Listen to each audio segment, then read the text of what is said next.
Que bom a gente estar aqui nesse 29 de maio, Dia Global da Evangelização. A gente vai falar sobre isso hoje.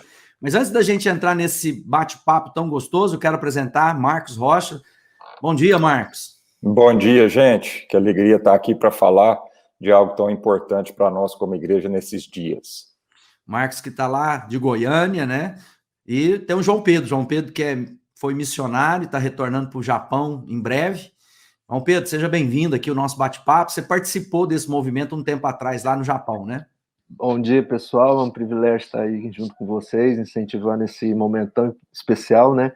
Sim, eu fiquei 9 anos no Japão, né? E participei 3 anos consecutivos desse movimento nas ruas, né? Bem antes da pandemia. Então, a gente poderia ter ido nas ruas e foi um tempo muito precioso.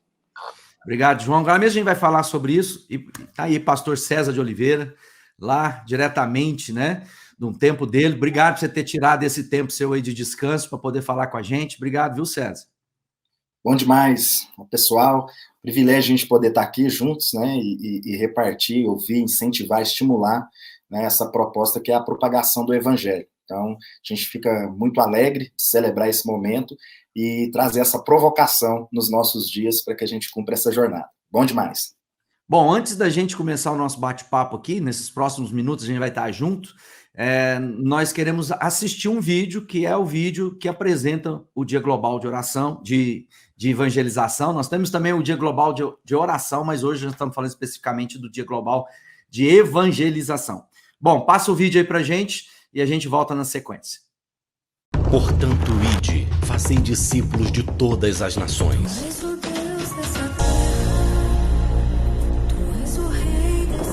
Estamos nos aproximando do Dia Global de Evangelização, que acontecerá no dia 29 de maio. Milhões de cristãos em todo o mundo. Saindo às ruas. No trabalho. Em família. Na escola. Na universidade. No shopping. Nas redes sociais. Tomando um café com um amigo ou vizinho. Onde quer que esteja. Será um momento de você compartilhar o Evangelho. Cada cristão é uma testemunha. Juntos podemos alcançar o mundo com o Evangelho. Sua igreja e você não pode ficar de fora do que Deus está fazendo. Junte-se a nós no Dia Global de Evangelização em 29 de maio. Vamos lá! E aí, pessoal, bênção demais ver o que Deus está fazendo no meio das nações, não? São centenas de países aí engajados nesse dia de despertamento, né, para a evangelização. Gostou do vídeo aí, Marcão? Graças a Deus, saber que Deus tem movido, né, por toda a terra, né, e a gente, nesse período, principalmente, que o mundo está sendo chaculejado, né, o mundo está sendo abalado, né, com certeza em tempos de crise, é um tempo maravilhoso de oportunidade para a igreja, né, a gente olha para a história e percebe isso, todo momento de grande crise na história foi um momento também onde a igreja aproveitou essa oportunidade, onde os corações estão mais amolecidos, né, para receber o Evangelho. Bom, eu quero lembrar que o Dia Global de Oração, Evangelização, estou com oração na cabeça aqui, porque oração e evangelização andam junto. Eu quero falar o seguinte, lá no Instagram, você pode colocar God Brasil, a gente vai colocar aí na timeline, para que você acesse e se engaje também, ainda dá tempo. E o nosso objetivo é que cada um de nós, cristãos, né, no dia de hoje, nesse sábado, dia 29, há uma mobilização global. E você possa marcar 3 pessoas, né? Agora aí você pode chamar 3 pessoas para assistir sobre a importância de entendermos o nosso papel nesse dia de hoje. César, quando a gente fala de evangelização, essa é a primeira ordem, né, de Deus para a vida do homem, frutificar, multiplicar e encher a terra, e depois é a ordem de Jesus para os seus discípulos, quando ele diz, olha, anunciai, fazei discípulos de todas as nações ou em todas as nações. Esse é um calor de quem conhece esse amor verdadeiro, né? É interessante que essa questão da evangelização, muitas vezes, ela é, às vezes, como é que eu posso dizer, pensada de maneira equivocada. Por exemplo, a evangelização não é um departamento dentro de uma igreja, né? Não é obrigação somente dos pastores, mas esse chamamento é para toda a igreja, né?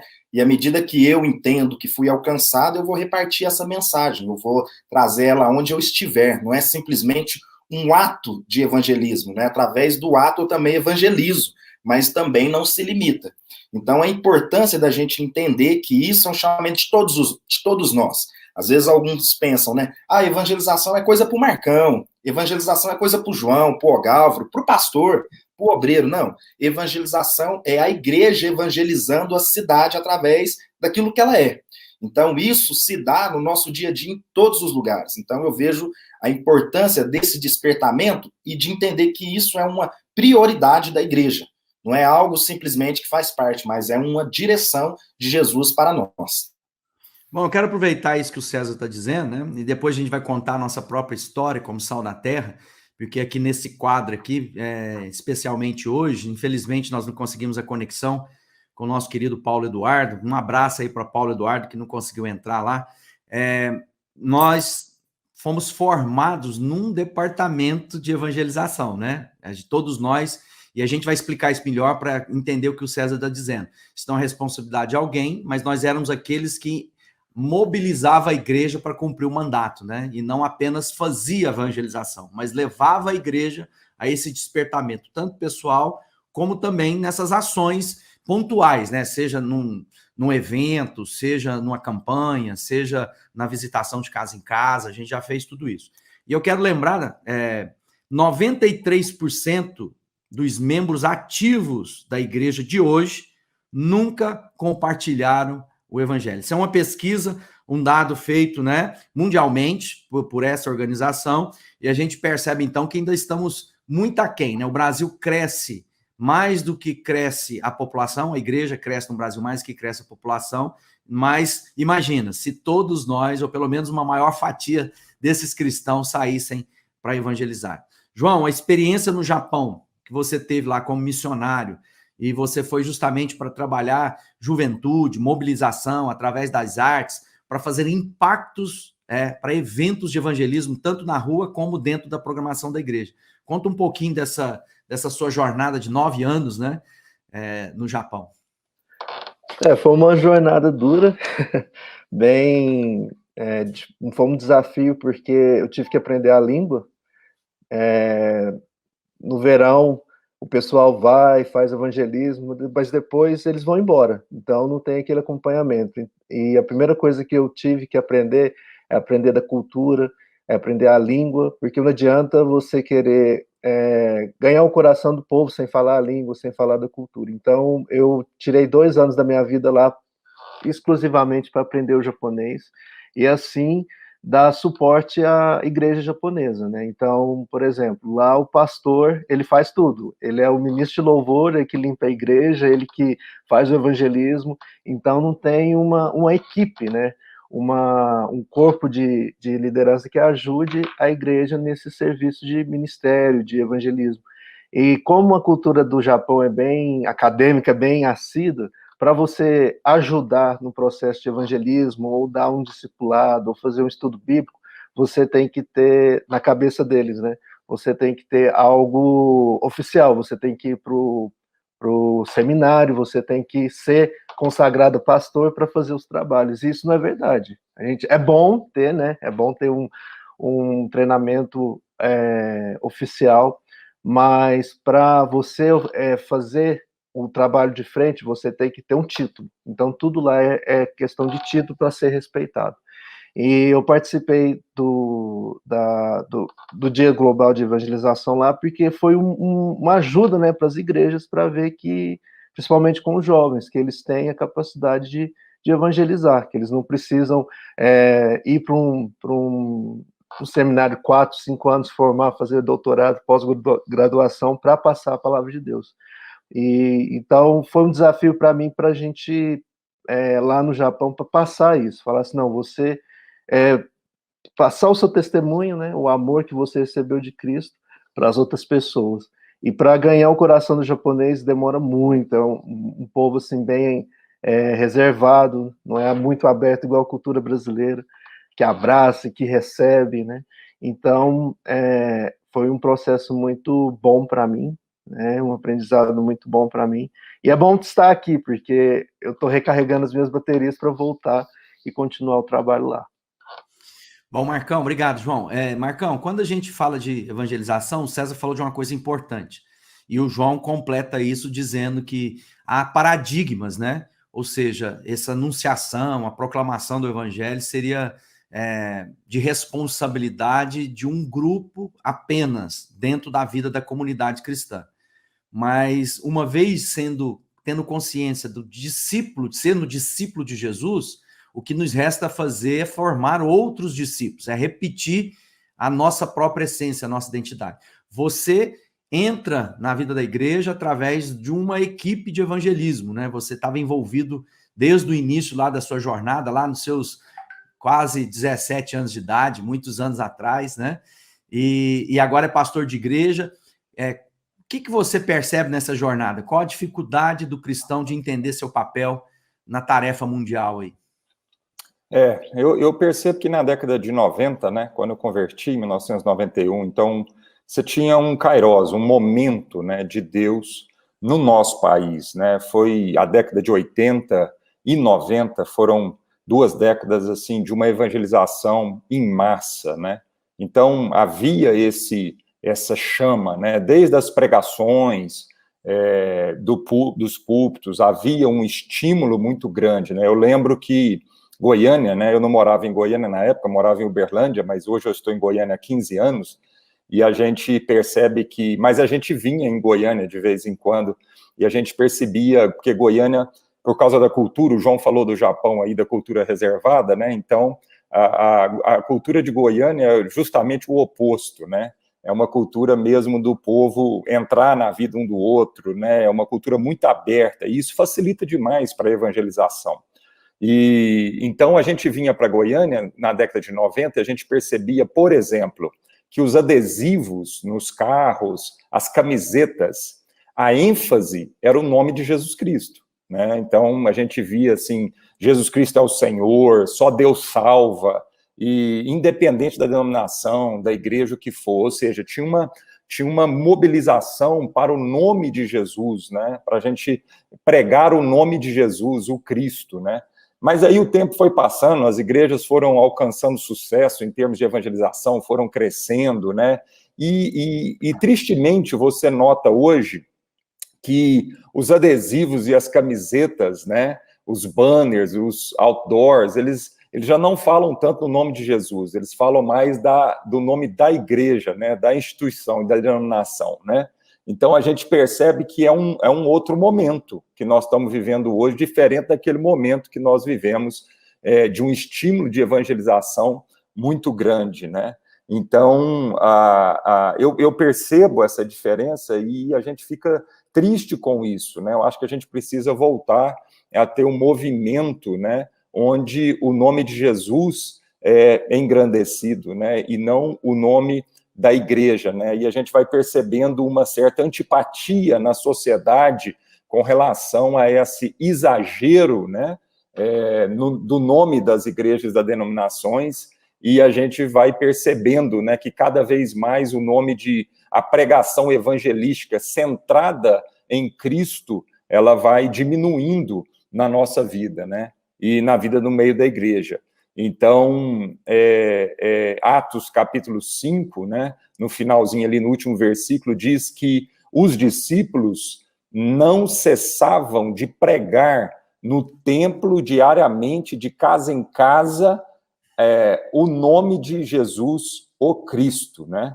Então, nós estamos aqui comemorando esse dia de evangelização, e eu quero deixar esse apelo aqui para todos nós, né, para as nossas igrejas, para que a gente volte a pregar, né, a centralidade de Jesus Cristo na mensagem evangelística. E esse nome é poderoso, né? O nome de Cristo em si só, ele realmente é o que converte as pessoas, né? Paulo dizia que a pregação dele consistia em pregar Cristo e esse crucificado, porque ele não queria que a fé do povo se apoiasse nele, mas se apoiasse em Jesus Cristo. César, quando nós estamos falando dessa caminhada, você também cresce no Evangelho, né, nesse despertamento. você sempre esteve envolvido na área de música, até hoje você do esporte à capoeira, e toda essa instrumentalização que você veio como bagagem, acabou que Deus usou na sua vida e usa até hoje para poder compartilhar do evangelho que transformou sua vida. Como é que foi isso, né? Como é que foi aproveitar as ferramentas que você já tinha em mão para que isso fosse instrumento para falar, como o Marcão disse, né? Dessa experiência com Cristo vivo, que muda a nossa vida, que transforma, né? Essa alegria de viver, né? É interessante isso, né? Porque, por exemplo, às vezes o paradigma é muito mais nosso do que propriamente daqueles que nos recebem, né? Como parte da família. Então, um ponto principal foi eu entender a partir do acolhimento que eu recebi, de que tudo que eu faço agora é para Deus, é com Deus, é nele, né? Então, quando eu venho a partir disso, eu encontro esse novo coração, aí eu percebo que aquilo que eu já tenho de dom que Deus colocou nas nossas vidas, poderia ser agora um instrumento de revelar a nova vida que agora eu tenho, né? Então, se tratando da música, por exemplo, o violão não há poder nele em si, mas quem administra o violão, e a partir disso ele revela a sua identidade. Assim como as artes, a dança, a capoeira, a arte marcial, a acrobacia, todas as coisas podem ser instrumento para que possa revelar, não é, o Deus que agora transformou meu coração. E cada vez mais o propósito disso, né, fica evidente quando a gente entende, né, o chamamento de Deus. Porque agora eu não faço isso propriamente para mim, porque aqui era o grande equívoco. Porque às vezes eu usava simplesmente para mim, né? A gente pensando num lutador de MMA, vamos pensar assim. Quando ele vai fazer o camp, que ele vai trabalhar para uma luta que foi marcada com tempo, 6 meses, 8 meses, enfim, né? Ele vai fazer todo um trabalho, é toda uma equipe envolvida, né? Então ele vai fazer um trabalho de fortalecimento muscular, ele vai fazer um trabalho de uma arte marcial, outras artes, né? Várias artes, para que ele possa chegar naquele propósito mais fortalecido, né? Aquilo não é simplesmente ele ir lá ficar forte para si, mas para cumprir um propósito. Quando a gente traz isso para a igreja ela tem muitas ferramentas que pode ir fortalecendo ela. Vamos pensar o camp da igreja, né? Mas isso não é para dentro. Isso para que ela cumpra um propósito no sentido de fortalecer internamente, para que ela possa expressar externamente aquilo que agora ela é. Então, o meu esforço não é propriamente para inflar. O meu esforço é ganhando força poder alcançar o máximo que eu consigo a partir daquilo que eu entendi como propósito. Então, quando a gente pensa a igreja, quando a gente pensa todos esses dons, tudo isso, né, é revelado na medida que eu entendo esse propósito, na medida que eu entendo que eu sou uma nova criatura, que eu tenho esse coração, e agora como reter isso? Não tem jeito. O propósito único, exclusivo, né, é continuar anunciando as boas novas, fazendo discípulos, alcançando pessoas e vendo vidas transformadas. É por aí. Bom, quando a gente está falando dessas artes, o João estava no Japão. Eu quero só contar um pouco do nosso testemunho, que todos nós 4 estavam envolvidos desde o início, né? Quando da nossa conversão lá, como o Marcos disse, a minha conversão se dá no final da década de 80, né? 88 para 89 ali. E eu descobri esse amor de Deus maravilhoso que mudou a minha história. Quando descobri o amor de Jesus, tudo que eu queria era contar para todo mundo essa nova descoberta na minha vida. E aí eu comecei a entender que eu precisava falar isso com os meus amigos, com os meus familiares, e a gente está naquele momento de compartilhar igualzinho quem está aí namorado nesses dias, né? Às vezes você descobriu um amor na sua vida, fala, eu quero contar, meu brilho, meus olhos já contam antes de eu chegar. E aí a gente pensou, como a gente pode alcançar, como nós podemos chamar a atenção das pessoas para que elas escutem o que eu tenho para dizer, né? As estatísticas vão mostrando que metade, 49% escutam do evangelho e que se comprometem com o evangelho dentro da família, e quase 30% através dos amigos. Então, nós estamos dizendo aí de 70% de cada 10 novos cristãos, 7 vieram das relações diretas, familiar ou de amizade. Então, apesar da gente ter usado das artes, ter usado do impacto, nós tínhamos uma carreta evangelística, a gente tinha trabalhos no teatro, a gente fazia dinâmica de artes em todos os aspectos, né? Escola, tudo isso. As estatísticas mostram que esse relacionamento íntimo, esse relacionamento próximo, ajuda na caminhada com Jesus. João, você viveu e você está dizendo que a cultura lá japonesa é mais reservada, né? Diferente de Goiânia, como o Marcão disse, diferente, às vezes, da nossa realidade de Uberlândia ou lá em Morrinhos, onde o César pastoreia hoje. Cada região do Brasil a gente vai encontrar características. Mas a vida de amizade e de familiar é sempre mais ou menos aquilo mesmo, é um laço, né, mais duradouro. Como é que eram os laços de amizade e familiar no Japão? O laço, na minha experiência, eu demorei muito para fazer amizades, né? Porque o pessoal, eles veem o cristianismo como uma religião de fora, né? Não é para o japonês. Então, para eles, o interesse que a pessoa vai ter é no João Pedro, né? Ele vai ver o meu testemunho. E só para dar um testemunho, eu sou dançarino, né? E quando eu cheguei no Japão, a primeira coisa que eu fiz foi entrar numa academia de dança. E eu chegava 10 minutos antes de começar a aula e saía 10 minutos depois. Chegava lá 10 minutos e ficava lá na sala, esperando, né? E depois de um ano que eu fui conseguir falar com uma pessoa. Por quê? Eles viam que eu dançava, né? E você tem que ter o mesmo nível, né? A mesma... para chegar no cara, para conversar. Ali meu japonês já era um pouco melhor.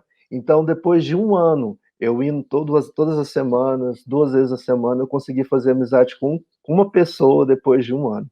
E depois, né, a língua ajudou bastante. Então, quando a pessoa vê o seu testemunho, vê quem você é, a pessoa, por que o João não é só um estrangeiro aqui que dança com a gente e depois desaparece, né? Então, nesses 2 anos, eu fui para as aulas, participei junto com eles, a gente apresentou junto, a gente fez um show junto.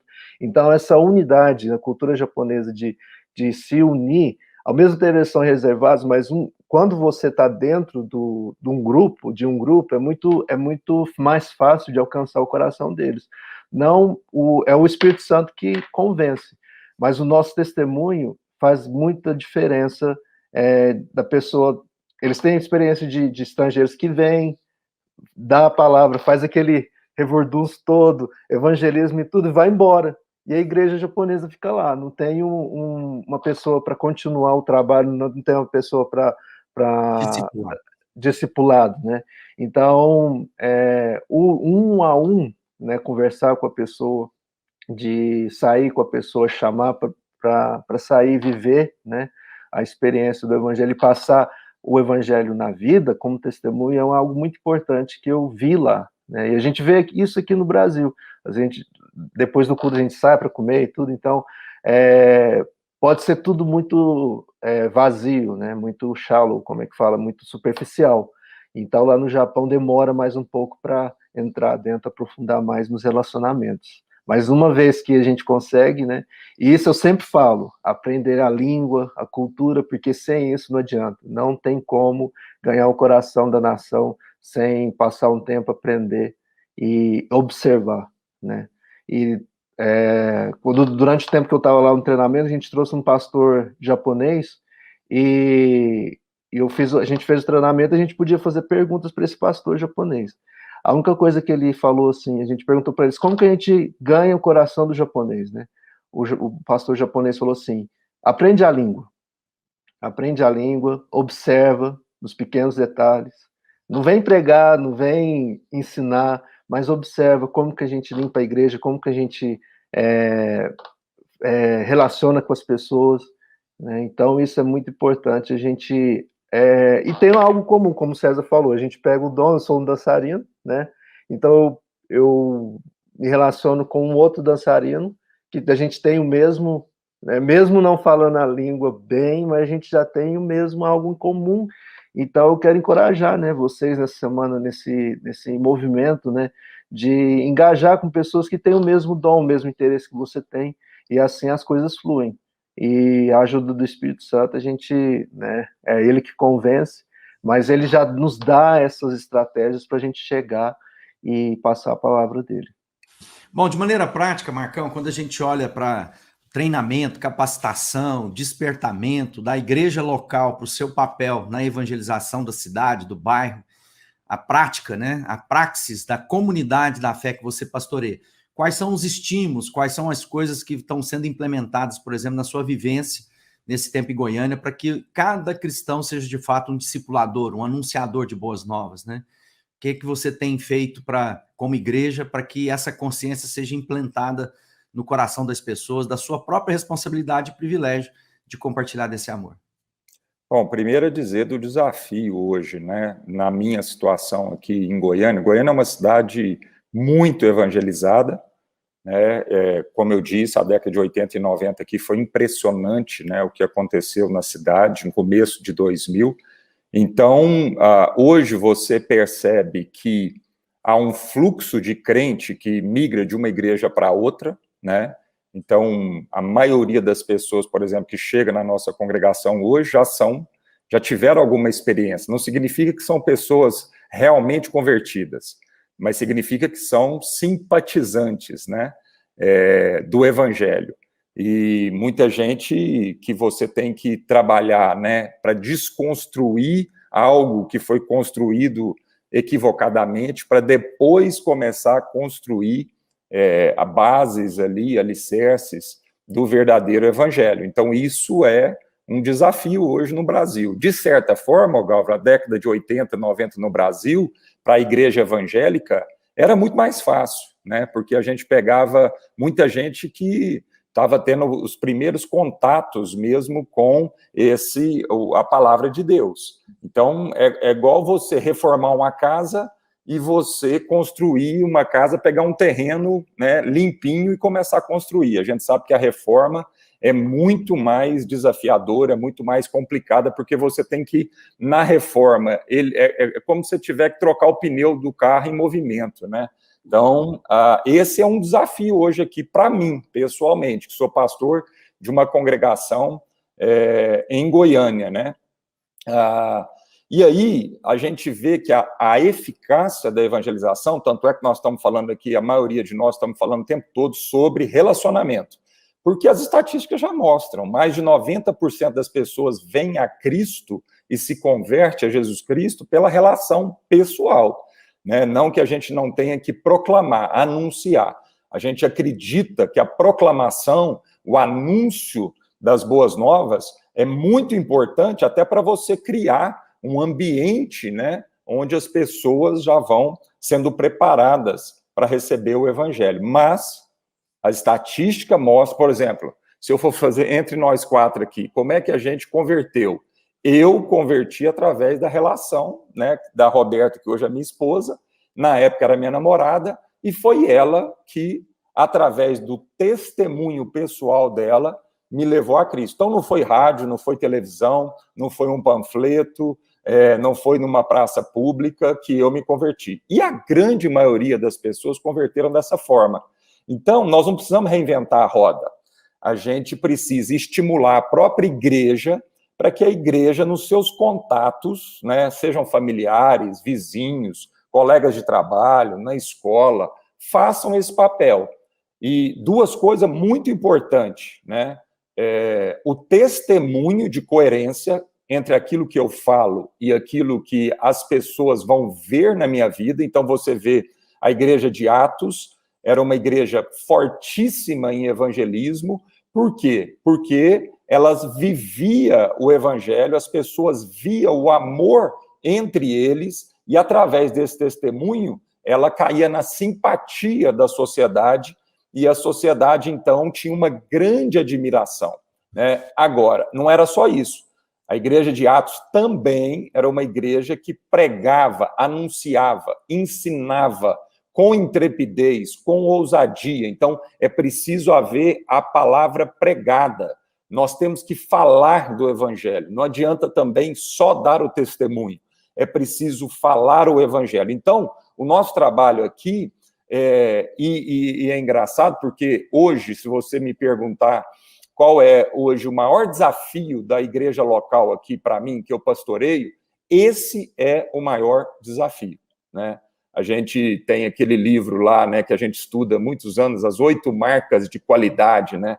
São 8 marcas que uma igreja que cresce com qualidade e quantidade, né, apresenta. E uma das marcas é uma evangelização para as necessidades, né? E hoje essa é uma das marcas mais nevrálgicas aqui para a gente, né? Porque a gente vive numa cultura evangelizada, porque o evangelho é espalhado em Goiânia, você tem igrejas, você sai em Goiânia domingo, 7 horas da noite, é impressionante, todo quarteirão tem uma igreja, onde tem um ajuntamento de carro, tem uma igreja, né? Então, mas continua o desafio da evangelização. E aí, esse é o grande desafio, fazer com que o cristão hoje entenda a urgência de se pregar o evangelho na família, através dos relacionamentos. Bom, se você está acompanhando a gente aí nesse nosso bate-papo, né, você pode conhecer mais desse movimento global de evangelização através das plataformas do próprio movimento. Você pode pular God Brasil, site, Instagram, você pode visitar. Essa é uma iniciativa que você pode tomar aí na sua casa. E a gente te convida para tomar essa iniciativa agora, né? Manda um versículo para alguém, como o Marcos disse no início, olha, há uma mensagem, há uma necessidade da pregação do evangelho. Então diz lá, Jesus Cristo é o caminho, a verdade e a vida, né? Jesus é meu pastor, nada te faltará. Você pode usar das escrituras sagradas porque ela é a resposta para a vida das pessoas. Quando nós estamos falando de evangelização voltada para as necessidades, é o livro Crescimento Natural da Igreja. E é uma estatística que foi feita em igrejas de vários continentes, né? Praticamente, acho que todos os continentes estão citados lá, e você vai ver que há algumas marcas de qualidade, igrejas saudáveis e que crescem, né? Porque a gente vai ter várias características de igrejas locais. E aí não estamos falando da igreja de Jesus. A igreja de Jesus, mística, de todos os tempos, vai bem, obrigado, Deus cuida dela. A gente está falando agora da igreja local, onde a gente desenvolve parte dessa igreja mística no nosso tempo, no nosso momento, na nossa geografia, né? Tratando de traduzir ao máximo esse evangelho que transforma. Como é que o evangelho transformou sua vida, César? Estou vendo aqui, a gente falando aqui através, né, dos amigos, né, da relação, à medida que eu lembro que na minha vida, assim, e eu fui, né, algumas pessoas já me deram um panfleto, eu lembro que um dia andando na rua, um panfleto voou em mim, assim, olhei e falou assim, só Jesus salva, eu falei, nossa, e aquilo me impactou bastante, né, eu falei, poxa vida, o que é isso, eu preciso buscar Deus. E eu me lembro de um amigo, né, que fazia parte, ele estava na igreja, e chegou um momento que eu falei, poxa, eu quero também ter essa experiência, eu também quero ter aquilo que eu estou vendo na vida desse amigo, né? Então, a partir daí, eu mesmo procurei o amigo, né, e a partir disso, ele me apresentou Jesus. Então, assim, foi muito forte tudo aquilo que Deus fez no decorrer, né, e tem feito, né, da nossa vida, né, eu tinha uma vida, assim, muito complicada, e Jesus, assim mesmo, foi transformando pontos por pontos, né, na vida da gente, ainda estou nesse processo de transformação contínua, né, mas, assim, de lá para cá, eu estava até comentando com a minha esposa quantas coisas Deus fez e tem feito, né, então, assim, e a importância e a sensibilidade que nós devemos ter de anunciar as boas novas, né, aonde a gente estiver, né, então isso precisa ser comunicado, compartilhado, como o Marcão falou, verbalizado, isso precisa ser testemunhado. Então eu tenho visto na caminhada, eu lembro do texto lá de João 4, né, e se a gente começar ele do último versículo para o primeiro, ao invés do primeiro para o último, a gente vai ver que Jesus vai deixando ali os pontos principais explícitos, né? Quando ele fala, a minha comida e a minha bebida é fazer a vontade do Pai. Qual que era a vontade do Pai? Trazer o evangelho para que mais pessoas pudessem conhecer. Quando os discípulos voltam, ele fala, os campos estão brancos. Olhar e vede, né? Aí aquela mulher que tem todo aquele trauma, ela já estava na cidade falando do Jesus que ela tinha encontrado. Na hora que chega lá em cima, Jesus vai tratando alguns traumas, confusões, né? Então, era uma mulher que, se a gente lembra lá da cidade mais evangelizada, ou da cidade evangelizada, como o Marcão aqui falou, era uma mulher evangelizada. Ela era evangelizada. Ela dizia, o nosso pai Jacó adorava nesse poço, e alimentava aqui, mas vocês, judeus, então havia um conflito ali religioso, né? E aí Jesus fala, não é isso, né? Não é nesse lugar, nem no outro. É em espírito e em verdade. não é o lugar aonde você vai chegar, mas é o coração que você carrega. E aí isso vai fazer a diferença. Então eu tenho percebido que na minha trajetória também tem sido como isso, né? Às vezes há até uma disposição de querer a Deus, né? De querer buscar, mas às vezes a gente não entendeu esse coração que é transformador e que à medida que eu sou transformado, como eu vou reter essa água agora? Como eu vou tentar guardar, né? Não, eu quero repartir, eu quero ver mais pessoas bebendo disso, quero ver mais pessoas alegres, transformadas, vivendo essa plenitude do evangelho. E aí não tem como reter, isso não segura, né? Isso se esvai à medida que a alegria do nosso coração é repartida. Então eu vejo assim, Deus transformou a minha vida, me tirou de um poço de lamaçal, né? E uma vida totalmente desvirtuada, transformou, né, e tem transformado e tem nos oportunizado a repartir essa mensagem com tantas outras pessoas. E eu tenho feito uma oração, né, que Deus não deixe a gente perder a sensibilidade da voz dele e o propósito, né, no deslocamento em favor do outro para revelar essa mensagem. Bom, eu quero aproveitar a fala do César, né, ouvindo um podcast, o pastor lá, ele tem um livro que chama a procrastinação com propósito, né? Ou seja, deixar para depois com propósito, não se engajar em tudo imediatamente porque tem um propósito. E ele estava definindo o propósito, ele falou assim, às vezes as pessoas pensam que o propósito é uma luz iluminada que a pessoa tem lá. Ele falou, propósito é ser útil na mão de Deus. Propósito é ter utilidade na mão de Deus, como instrumento de Deus, como vasos, né, da nossa vida. E aí o César falando desse amor, dessa paixão, desse desejo de servir a Deus. João, quando você encontra Jesus, quando você é despertado para isso, o que Deus falou no seu coração, o que mudou imediatamente na sua vida, trazendo propósito? A minha maneira de ser e de agir com as pessoas, né? Quando eu me converti, eu tinha uns 16 anos, 17 anos, até o Marcão aí, eu era muito tímido, né? Eu era extremamente, assim, depressivo. E eu lembro quando eu tive um aconselhamento com o Marcão. Eu tinha 16 anos, eu falei, chorei e tal. Ele falou assim, a única coisa que você precisa é de amigo, é de amizade. E eu assim, como assim? É fácil falar? Como que faz isso? E eu comecei a ir nas aulas de dança da igreja, né? Quando começou. E eu fui, e ali nunca mais saí. Eu me senti acolhido, eu me senti aceito, né? E eu nunca imaginei que eu ia dançar para milhares, eu falo milhares de pessoas porque a gente já fez muitos evangelismos, já viajei por muitos lugares, e a gente fez workshop aí junto com o César também, e eu nunca imaginei que eu ia conseguir fazer isso, né? Então, quando você abre o seu coração e vê as pessoas, né? Eu via nas pessoas, não, eu quero isso.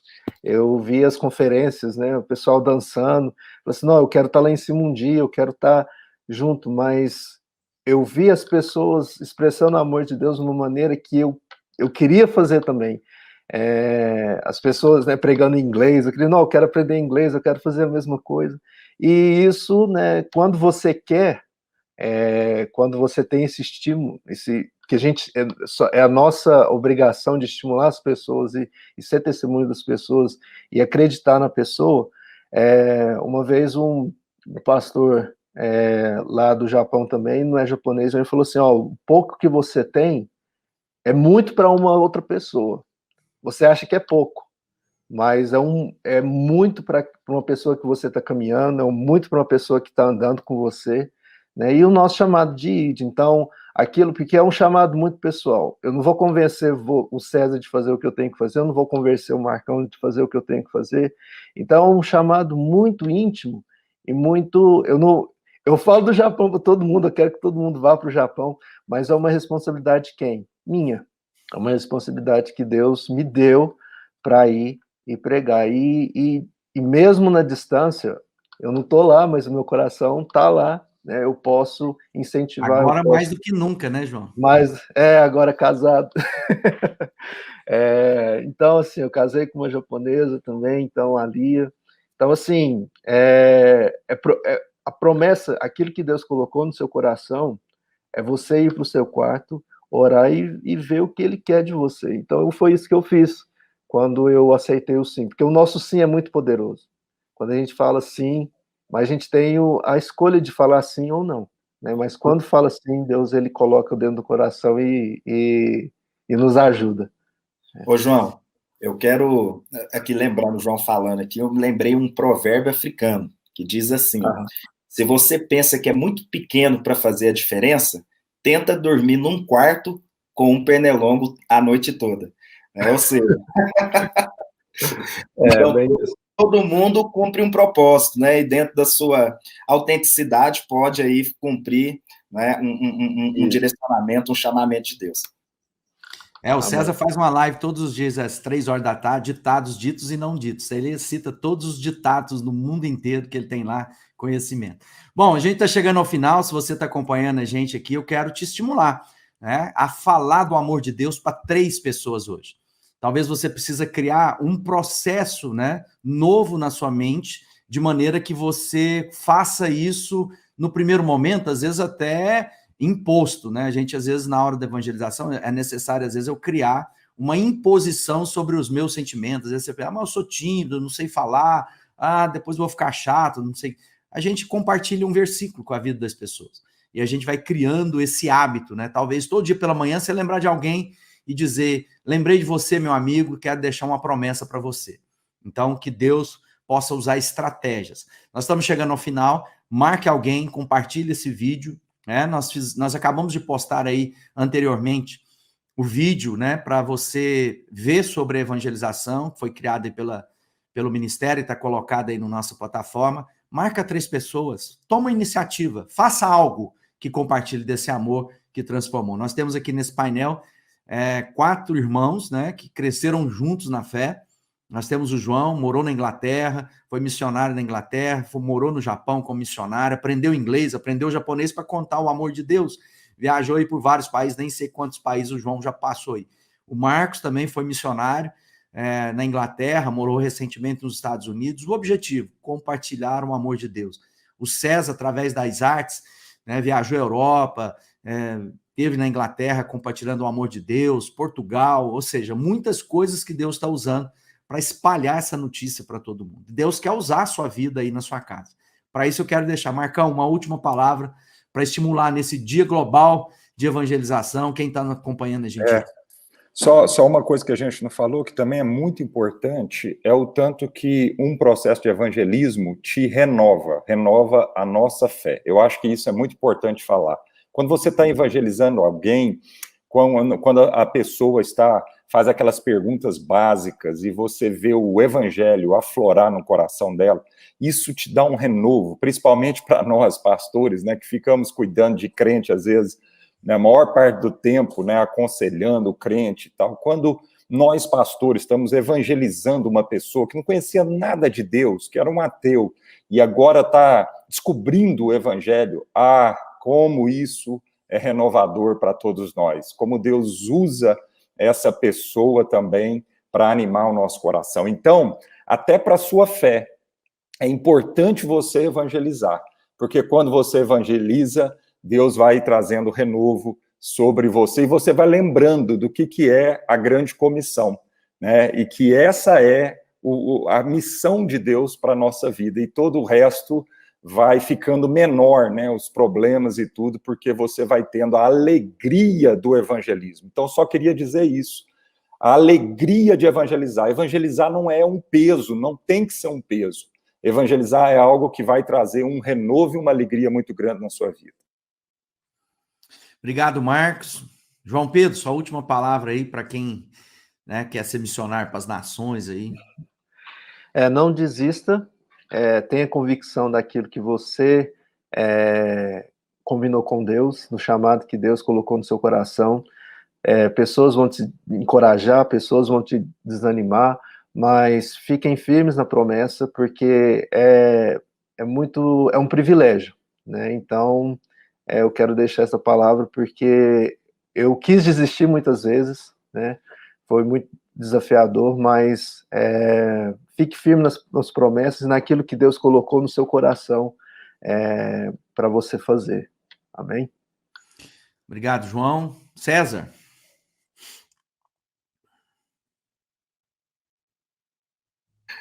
Bom demais. Primeiro, agradecer a oportunidade de estar aqui e poder mais uma vez, né, compartilhar com os irmãos aqui, ouvir, aprender. E a mensagem é essa, né, que Jesus deixou, de anunciar as boas novas, de viver essa palavra, né, nas nossas casas, nas nossas famílias, nas nossas comunidades, nunca perder, né, o foco do propósito de Deus para a igreja, né, a gente tem que alcançar pessoas, né, a gente tem que, o nosso coração precisa arder, né, pela alegria de levar o evangelho àqueles que ainda não conhecem. Então, que o nosso coração seja sempre assim, que você use aí esse tempo para, de alguma maneira, trazer uma mensagem, como foi dito, marcar 3 pessoas, né? É um sinal, é uma seta, né? Placas que apontam uma direção chamada Jesus Cristo.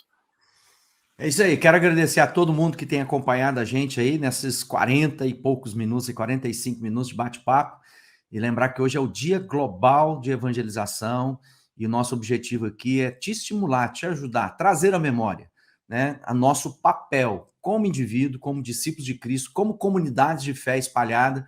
Às vezes as pessoas pensam aí, não, mas a igreja tem que crescer, se a gente tem que evangelizar, nós temos que falar do amor de Deus, significa que nós vamos encontrar os nossos irmãos que estão perdidos por todos os cantos. Se você é apaixonado por Jesus, se você ama esse Senhor absoluto da nossa vida, conte para todo mundo, porque ele também vai ser solução nas dores, nas angústias, nos temores, nos desesperos que as pessoas estão enfrentando. Então, marca alguém, conte para alguém, fala assim, eu conheci Cristo, eu conheci aquele que mudou a minha história, e eu quero apresentar para você, Jesus Cristo mudou meu viver. Tem uma canção que é parte lá da nossa história, fala, Jesus Cristo mudou meu viver, né? O amor eu só conheci em canções que falavam de ilusões, mas hoje é diferente, Cristo fala a toda a gente. Ou seja, Jesus não fala apenas das dores, ele traz solução às dores sofridas. Que Deus te abençoe. Obrigado, Marcos. Obrigado, César. Obrigado, João, por esse tempo maravilhoso. Se você quer conhecer mais de cada um desses ministérios que estão aqui, procura lá Marcos Rocha nas redes sociais, César de Oliveira, né, João Pedro, e lá pode procurar a gente lá, o Galvra, é fácil de achar. Deus abençoe, a gente volta qualquer momento desse aí com mais bate-papo de evangelização, plantação de igreja. A gente está criando aí um perfil, né, sobre plantadores de igreja, a gente quer falar mais sobre isso futuramente. Deus abençoe.